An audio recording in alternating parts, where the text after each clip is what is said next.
और इस वक्त एक और बड़ी खबर आपको बता दें, दिल्ली के श्रद्धा मर्डर केस में आरोपी आफताब का कबूलनामा सामने आया है। पुलिस के मुताबिक 18 मई से पहले ही श्रद्धा की हत्या का मन बना चुका था आरोपी आफताब, और श्रद्धा से झगड़े की वजह आफताब का फोन पर बात करना बताया जा रहा है। आफताब का कहना है कि श्रद्धा को उस पर शक हो गया था, जिसकी वजह से वो नाराज हो जाती थी, और इसी बात को लेकर आफताब ने श्रद्धा की हत्या कर दी। ये बड़ा अपडेट इस वक्त हम आपको दे रहे हैं। ध्रुव मिश्रा हमारे सहयोगी जुड़ गए हमारे साथ, सीधा उनका रुख कर लेते हैं। ध्रुव, ये बड़ा खुलासा है कि श्रद्धा शक करती थी, इसलिए आफताब ने उसकी हत्या कर दी। क्या कुछ पूरी जानकारी है? जी बिल्कुल, आपको मैं बता दूं कि 18 मई से पहले जो है इसने मन बनाया था। हालांकि श्रद्धा जो है इमोशनल हो गई थी, तो इसने जो है उस वक्त हत्या का जो इरादा था वो बदल लिया था। और आपको दूसरी बात मैं बताऊं कि जो आसपास इसके पड़ोसियों से जब बात की एबीपी न्यूज़ ने, तो ये पता चला कि रात जब ये मर्डर कर दिया था उसके बाद जो है रात के 12 बजे जो है इसके घर का मोटर चलता रहता था, और ये करीब जो है 2 हफ्ते तक ऐसा सिलसिला जारी रहा। और आपको बताएं कि जब हम एबीपी न्यूज़ की टीम जो है इसके घर के बाहर जब गई, देखी, तो पड़ताल की, तो तमाम तरीके के एयर प्यूरीफायर जो है परफ्यूम्स टाइप जो जितनी भी थी, और ये सब चीज़ें वहाँ पर थी, क्योंकि जिस तरह जैसे सबका जो श्रद्धा का शव था वो रखा हुआ था, स्मेल ना आए उसको ख़त्म करने के लिए अलग अलग तरीके के एयर प्यूरीफायर वहाँ पर रखे हुए थे। और आपको बताएं कि ये आसपास जो है जब और लोगों से जानकारी की गई, तो जो दुकानें हैं और ये सब चीज़ें हैं, तो वहाँ कभी भी किसी के पास ये लोग नहीं जाते थे, और ये आफताब जो है सिर्फ ऑनलाइन डिलीवरी से ही सामान मंगाया करता था। और इसके सबूत भी वहाँ पर मिले हैं, तमाम तरीके के सामान जो हैं ऑनलाइन डिलीवरी के जो है वो वहाँ पर पड़े हुए मिले हैं। जी आदर्श जी, आप रहे ध्रुव हमारे साथ। ध्रुव मिश्रा पूरा अपडेट दे रहे हैं, उनके पास आगे भी चलेंगे। लेकिन देखिए, इस बीच श्रद्धा मर्डर केस में आरोपी आफताब जिस किसी से मिला, पुलिस उससे पूछताछ कर रही है। हत्या के बाद आफताब छतरपुर के डॉक्टर अनिल कुमार सिंह के क्लिनिक पर भी गया था। डॉक्टर अनिल ने एबीपी पर पूरी कहानी बताई है, आपको सुनवाते हैं।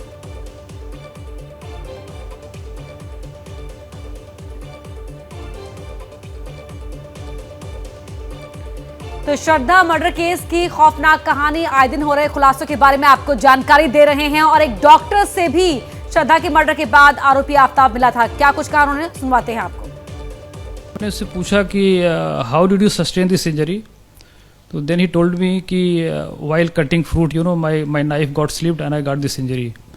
तो मैंने ज़्यादा उसको तवज्जो नहीं दिया। मैंने कहा चलो एक छोटा सा कट है और सुपरफिशियल था, ये लग रहा था किसी शार्प वेपन से हुआ, जैसे नाइफ से था, क्योंकि मार्जिन बड़ी क्लियरली डिफाइंड थी, और उसके एजेस भी जो भी क्लियर थे, उसमें कोई ऐसा नहीं कि रैग्ड वगैरह हो।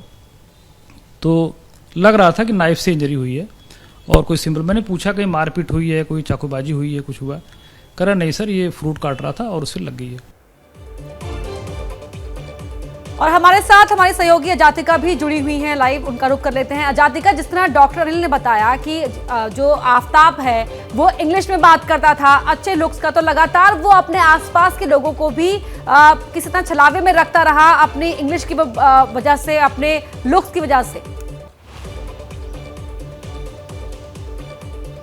जी बिल्कुल अपर्णा, देखिए एजुकेशन के मामले में अगर बताया जाए तो अब तक जितनी जानकारी मिली है कि एक अच्छा एजुकेटेड लड़का था। इसी के साथ में जब उन्होंने श्रद्धा से भी बात करना शुरू किया था, जब आफताब जो कि जिसने दरिंदगी करी है, जब उसने अपनी लिव इन पार्टनर से शुरुआत में बात करना शुरू किया था, तब भी उसने श्रद्धा शायद कहीं ना कहीं उससे इसी बात पर कनेक्ट हुई होगी कि वो अच्छे तरीके से बात करता है, दिखने में ठीक लगता है, साथ में जो एजुकेशन बैकग्राउंड है दोनों का अंग्रेजी माध्यम है, तो कहीं ना कहीं कनेक्ट करना दोनों के लिए आसान रहा होगा। श्रद्धा जो कि खुद कॉन्वेंट स्कूल की पढ़ी हुई है, हमने बीते दिन आपको उनकी मार्कशीट की भी तस्वीर दिखाई थी, उनके उस फॉर्म की भी तस्वीर दिखाई थी जो कि यूनिवर्सिटी ऑफ मुंबई में जब वो मास कॉम पढ़ना चाहती हैं तो वहां पर उन्होंने जो पढ़ा हुआ था, उनके 10वीं में 12वीं में अच्छे नंबर आए हुए थे। तो कहीं ना कहीं जब ऐसी क्वालिफिकेशन की कोई व्यक्ति दूसरे इंसान के साथ कनेक्ट होती है, तो कहीं ना कहीं एजुकेशनल क्वालिफिकेशन कम्युनिकेशन की भी एक केमिस्ट्री देखी जा सकती है।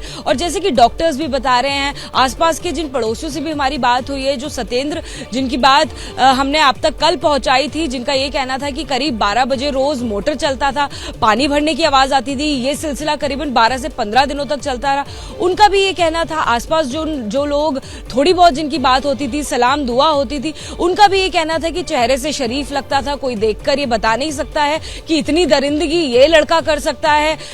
जब भी उससे बात होती थी अंग्रेजी में बात किया करता था, हेलो हाय जो है वो अंग्रेजी में किया करता था, गुड मॉर्निंग गुड आफ्टरनून वो टाइम टू टाइम बोला करता था। तो ऐसा देखकर एक शालीन व्यक्ति लगता था। उसका जो एक पूरा ऑरा था, या कहे जो बाहरी जो उसका दृश्य था, वो ऐसा था कि किसी को भी एक आम इंसान, एक पढ़ा लिखा एजुकेटेड इंसान लग सकता है। और ये सोचना मुश्किल हो सकता है कि अच्छी शिक्षा पाने के बावजूद, स्कूली शिक्षा अच्छी हो या कॉलेज की शिक्षा अच्छी हो, वो पाने के बावजूद भी कोई व्यक्ति दरिंदगी की इस हैसियत तक उतर सकता है और इस लेवल पर जा सकता है, गिर सकता है। तो तमाम सवाल ये भी खड़े करती है कि आखिर एजुकेशन का क्या फायदा, उन तमाम डिग्रीज का क्या फायदा जो शायद उसने ली थी, क्योंकि अच्छे एजुकेशनल बैकग्राउंड के साथ में फैमिली बैकग्राउंड भी बताया जा रहा है कि अच्छे फैमिली बैकग्राउंड से आता था, अमीर परिवार से भी आता था।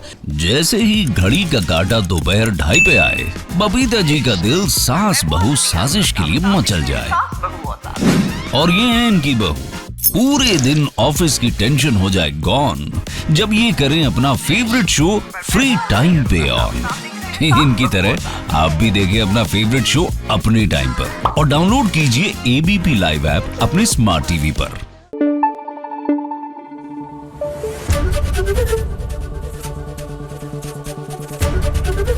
एबीपी न्यूज आपको रखे आगे।